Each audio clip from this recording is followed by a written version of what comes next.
Have you ever wondered how the process of repairing a sewer cover works? Let's watch this video.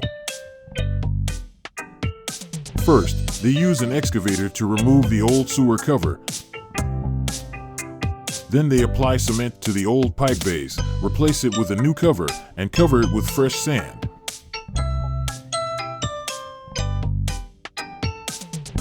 That's how they earn their pay.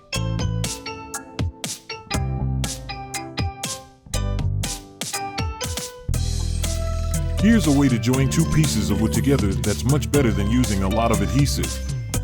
Doing it this way, even if you hit it hard, it will only damage the wood, not the joint. This is why you need to excel in physics, even when you're already working.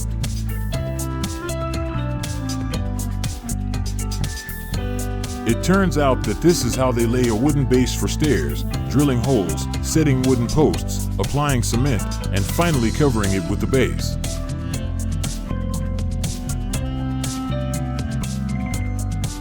This method is convenient and clever. You should definitely take note of it.